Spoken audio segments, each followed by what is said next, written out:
Hello dear students. कैसे हैं बेटा सब लोग। सभी का एक बार फिर से बहुत बहुत स्वागत है। एक नया इन्फॉर्मेटिव वीडियो मैं मुकुल सर आपके लिए लेके आया हूँ। Truth about the antibiotics.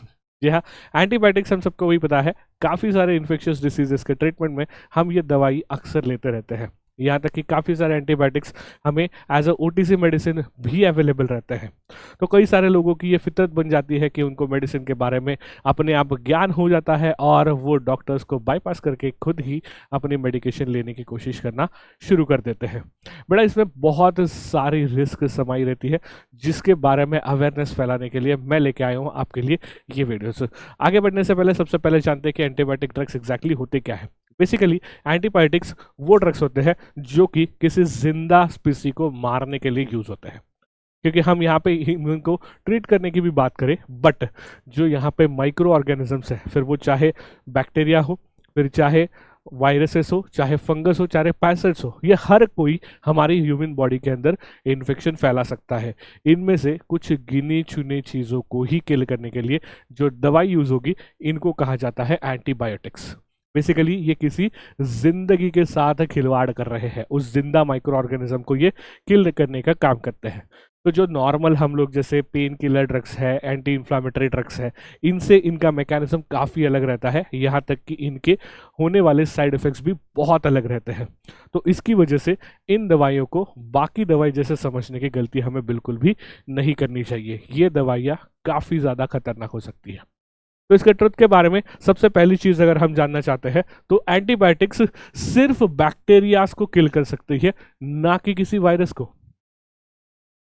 There are hardly any antibiotics जो कि स्पेसिफिकली इंटेंड किए जाते हैं that yes these are the antiviral antibiotics. Otherwise antibiotics mainly सिर्फ और सिर्फ बैक्टीरियल इन्फेक्शन के क्योर में ही यूज होते हैं। ये बताना इसलिए ज़रूरी बनता है कि कई बार आपने ये चीज़ ऑब्जर्व की होगी, जैसे ही हम कहते हैं कि जो हमारा समर खत्म होने के बाद में जब मानसून सीजन आता है, उसके बाद सर्दी खांसी ये बहुत कॉमन हो जाता है। आप जाके पूछो डॉक्टर के पास तो डॉक्टर बोलेंगे वायरल इन्फेक्शन है बेटा, कोई तकलीफ वाली बात नहीं है। लेकिन वायरल इन्फेक्शन बताने के बाद में दिए जाते हैं एंटीबायोटिक्स। भैया कौन सा एंटीबायोटिक है जो वायरस के खिलाफ काम करता है? Rarely any. क्योंकि बैक्टीरिया में इनके टारगेट्स बिल्कुल अलग रहते हैं जो टारगेट वायरस में प्रेजेंट ही नहीं रहते, जिसकी वजह से काफ़ी सारे एंटीबायोटिक्स वायरस के खिलाफ कोई भी इफेक्ट दिखा नहीं सकते। एंड ये हो जाता है इरेशनल प्रैक्टिस। तो अगर आपको भी ऐसा लगता है कि आपको वायरल इन्फेक्शन हुआ है और आप खूब जाके सेल्फ मेडिकेशन करवाना चाहते हो एंटीबायोटिक्स का, you are wrong. You have to be very very aware about this fact. एक सिंपल सा एग्जाम्पल बता के इसको एक्सप्लेन करता हूँ बेटा। कोविड-19 नाम के एक वायरस ने कुछ 4-5 साल पहले बहुत बड़ा तहलका मचाया था। अगर कोई भी एंटीबायोटिक वायरस के खिलाफ आसानी से काम कर रहा होता तो क्या कोविड इतना भयंकर स्वरूप ले पाता? उस वक्त कोई एंटीबायोटिक क्यों इस वायरस को कंट्रोल नहीं कर पाया? क्योंकि एंटीबायोटिक्स वायरस के लिए बने ही नहीं है। तो always keep this into your mind, they are not made for the viruses. तो कोई भी वायरल इन्फेक्शन होगा वहां पे एंटीबायोटिक्स काम नहीं करेंगे। अननेसेसरी वायरल इन्फेक्शंस में एंटीबायोटिक लेके हम हमारे बॉडी को साइड इफेक्ट के तकलीफों से भर दे रहे हैं। So try to avoid this mistake. Point number 1। Point number 2 की अगर हम लोग बात करते हैं, सेकंड ट्रूथ इसके बारे में है कि इनका रेजिस्टेंस डेवलप हो सकता है, जो इसके अनवांटेड यूज के पीछे एक सबसे बड़ा भय है। कई बार ऐसे होता है कि एक बार हम बीमार हो जाते हैं, हम डॉक्टर के पास चले जाते हैं, डॉक्टर हमें प्रिस्क्रिप्शन लिख के देता है। 2 महीने बाद, 4 महीने बाद, 6 महीने बाद हम जब भी फिर से बीमार हो जाएंगे, हम फिर से डॉक्टर के पास नहीं जाते, सीधा वो प्रिस्क्रिप्शन लेके जाएंगे, यही दवाई दे दो भैया, यही दवाई दे दो भैया, यही दवाई दे दो भैया। एक ने मना कर दिया, दूसरे के पास जाओ, दूसरे ने मना कर दिया, तीसरे के पास जाओ। फिर एक टाइम आता है कि भैया दवाई लेने के बाद भी हमें ठीक नहीं लग रहा। ये क्यों होता है ये हम समझ नहीं पाते। इसके पीछे के रीजन है इसका रेजिस्टेंस डेवलप हो पाना। बेटा जैसे मैंने स्टार्टिंग में ही बताया कि ये जो एंटीबायोटिक्स है ये किसी को मारने पे तुले हैं, भले वो बैक्टीरिया क्यों ना हो। लेकिन बैक्टीरिया अपने आप में तो खुद उनकी एक जान है, वो आसानी से थोड़ी मरेंगे भैया। जब तुम अननेसेसरीली बार बार इनके ऊपर अटैक करोगे, अलग अलग मैकेनिज्म के तहत वो अपने आप को बचाने की कोशिश करेंगे, जिनको हम कहते हैं बैक्टीरियल रेजिस्टेंस डेवलप करना। यानी कि वो दवाई कुछ समय बाद उस बैक्टीरिया के ऊपर असर ही नहीं करती। आप भले प्रॉपरली दवाई ले लो, लेकिन बैक्टीरिया मरते ही नहीं है, उदाहरण के तौर पे हमें देखने के लिए मिलता है कि ट्रीटमेंट लेने के बावजूद कोई भी लक्षण कम नहीं हो रहे, कोई भी क्योर 100% बिल्कुल भी नहीं हो पा रहा है। ये इसीलिए हो रहा है क्योंकि अनकंट्रोल्ड यूज की वजह से, इरेशनल यूज की वजह से उस बैक्टीरिया के खिलाफ रेजिस्टेंस डेवलप होता है। अब सुपरफिशियली सुनने में तो लगता है कि ठीक है ना भाई, एक के खिलाफ तो रेजिस्टेंस डेवलप हो गया, दूसरा यूज कर लेंगे ड्रग, कौन सी बड़ी बात है, ये इतनी छोटी नहीं बात होती। रेजिस्टेंस के कई सारे टाइप्स होते हैं। इसमें क्रॉस रेजिस्टेंस नाम की एक चीज होती है जहां पे एक साथ मल्टीपल ड्रग्स के खिलाफ भी रेजिस्टेंस डेवलप होगा, और अगर ये ऐसा रेजिस्टेंस डेवलप होगा तो इनकी ट्रीटमेंट बहुत प्रॉब्लमेटिक हो जाएगी। इमेजिन करो कि भैया तुम ड्रग उठाओ, वो ड्रग के खिलाफ एंटीबायोटिक्स का, वो ड्रग के खिलाफ बैक्टीरिया ने ऑलरेडी रेजिस्टेंस डेवलप कर लिया है, भैया उस पेशेंट को ट्रीट कैसे करोगे, जो बहुत सीवियर प्रॉब्लम हो सकती है। तो सेकंड चीज हमेशा ध्यान में रखनी है, रैंडमली कभी भी किसी एंटीबायोटिक को ऐसे ही नहीं लेना है, या फिर मेरे चाची ने बताया था कि उसको ये दवाई से बहुत अच्छा असर आया था, मैं भी वो दवाई ली, नहीं बेटा, ऐसे नहीं होता। पॉजिटिव एजेंट कौन सा है, उसकी सिचुएशन कैसी है, कौन सी बीमारी एग्जैक्टली आपको हुई है, ये सारे पॉइंट्स कंसिडर करने के बाद में डॉक्टर्स आपको एंटीबायोटिक्स देते हैं। तो हर बार विदाउट डॉक्टर एडवाइस आपको एंटीबायोटिक लेना बिल्कुल ही अवॉइड करना है। पॉइंट नंबर 3 के पास आता है, incomplete course causes the super bugs. ये कुछ कुछ इंसानों के जैसा ही है बेटा। कैसे, मैं आपको बताता हूं। एंटीबायोटिक्स के साथ में एक चीज आपने बहुत अच्छे से नोटिस की होगी कि ये दवाई ऐसी होती है कि जिसका एक स्पेसिफिक कोर्स आपको डॉक्टर्स देते हैं। जैसे आप अगर कोई पेन किलर दवाई लेने जाओ, पेन किलर में इतनी कोई बड़ी बात नहीं होती है, आज एक ले लो, कल एक ले लो, बात खत्म। बट एंटीबायोटिक्स के साथ में भैया दिन में 3 बार लगातार 3 दिन तक, या फिर दिन में 3 बार लगातार 5 दिन तक एक स्पेसिफिक रेजिमेंट देखने के लिए मिलेगा। डोज के हिसाब से रेजिमेंट चेंज होगा। अगर 250 mg की टैबलेट है तो 3 दिन में 3 बार लेनी पड़ेगी। अगर 500 mg की टैबलेट है तो उसके बाद में दिन में 2 बार 3 दिन तक लेनी पड़ेगी। अगर 1000 mg की टैबलेट है तो उसको दिन में 1 बार 3 दिन तक लेने की जरूरत होगी। ये क्यों है? ये स्पेसिफिकली इसलिए है क्योंकि जो भी पॉजिटिव बैक्टीरिया है उसको जड़ से उखाड़ना है। अब जानने की चीज ये है कि भैया तुमको जब सिम्टम्स दिखना बंद होते हैं, इसका मतलब तुम्हारा इन्फेक्शन क्योर नहीं हुआ है। मोस्ट ऑफ द टाइम ऐसे होता है।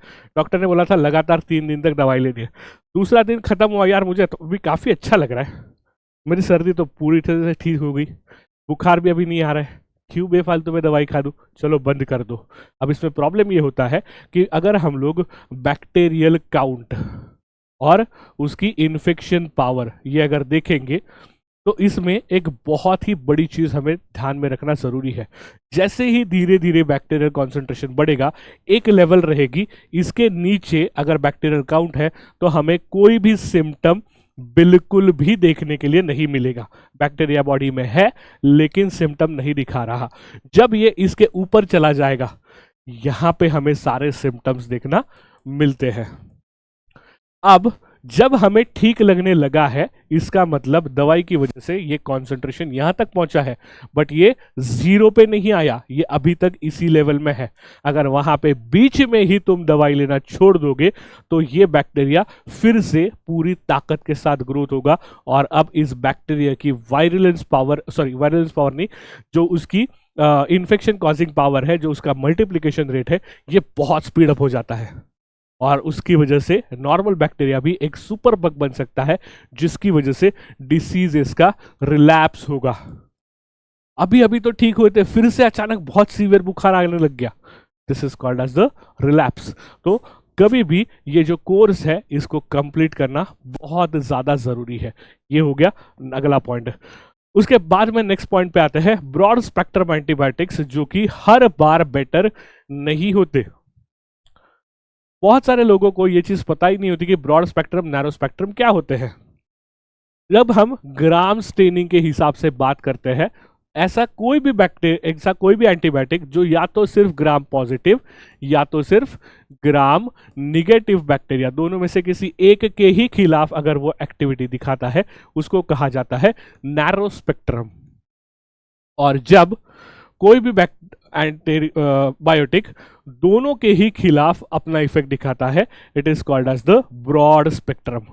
तो जाहिर सी बात यह है कि ब्रॉड स्पेक्ट्रम ज्यादा से ज्यादा नंबर ऑफ बैक्टीरिया को किल कर सकता है।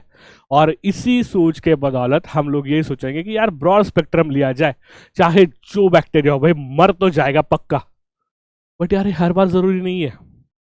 अननेसेसरीली जब हम हायर एंटीबायोटिक्स लेंगे उससे जुड़े हुए साइड इफेक्ट्स भी उतने सीरियस हो सकते हैं। और साथ ही साथ जो थोड़ी देर पहले रेजिस्टेंस वाली बात बताई, ये रेजिस्टेंस भी तो डेवलप हो सकता है। एक तरफा अगर नैरो स्पेक्ट्रम एंटीबायोटिक के खिलाफ रेजिस्टेंस डेवलप हो गया, भैया सेकेंडरी ऑप्शन हमारे पास रहेगा, क्यों ना ब्रॉड स्पेक्ट्रम एंटीबायोटिक दिया जाए। थोड़े बहुत चांसेस है कि वो बीमारी, वो बैक्टीरिया इस ब्रॉड स्पेक्ट्रम एंटीबायोटिक से क्योर हो जाए।